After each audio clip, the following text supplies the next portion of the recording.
Target simula ng Senado sa July 6 ang paglilitis ng impeachment court kay Vice President Sara Duterte. Ang mga kongresista na tatayong prosecutor, doble ang paghahanda dahil aminadong matagal na silang walang practice sa korte. Nasa frontline ng balitang yan, si Marian Enriquez.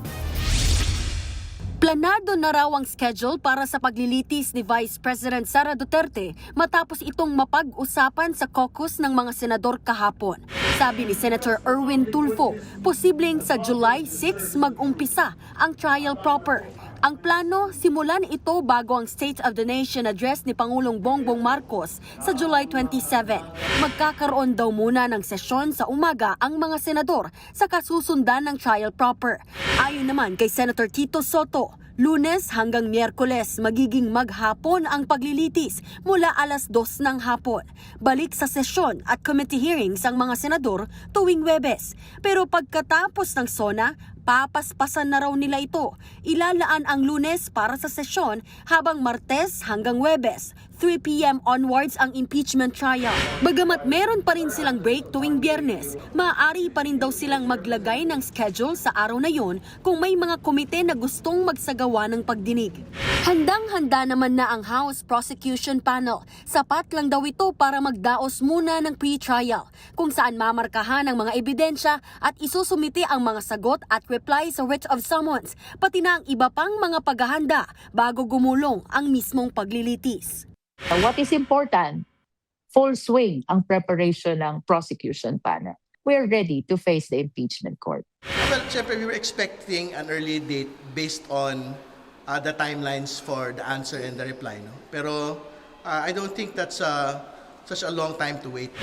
Nagsasagawa na rin ng mock trial ang House prosecutors bilang paghahanda. Aminado si Luistro na doble ang preparasyon nila lalo't matagal na silang walang practice sa korte o litigation. Alam mo ang biruan namin, para kaming bumalik sa bar review. Malaking tulong din aniyang mga karanasan ng kapwa congressman na prosecutor gaya ni Akbayan Party List Representative Shell Jokno na nagbabahagi sa kanila ng kanyang expertise. Maging ang kanilang game plan para sa mismong paglilitis, patuloy daw nilang inaaral. Basta, ang importante, ang gusto namin, yung first salvo, establish agad. Our intention is to prove the 4 articles of impeachment. Pero syempre, gusto namin una pa lang establish agad. Dagdag pa ng House Prosecution Panel, nahihirapan silang mamili sa dami ng mga sikat at magagaling na private prosecutor na gustong tumulong sa kanila. Actually, kaya kami nahihirapang mag-publicize ng public prosecutors because there are a lot of them na sikat, highly competent, and come to think of this, ito pro bono, and that is why I would rather wait for the finalization of the list before we finalize the private prosecutors who will be joining the public prosecutor. Nauna nang kinumpirma ng House Prosecution Panel na makakasama nila si Attorney Lorna Capunan bilang private prosecutor. Ang kampo naman ni VP Sara, hindi pa inilalabas ang miyembro ng kanilang defense team, pero nauna na nilang sinabi na magkakaroon sila ng 16 na miyembro sa panel.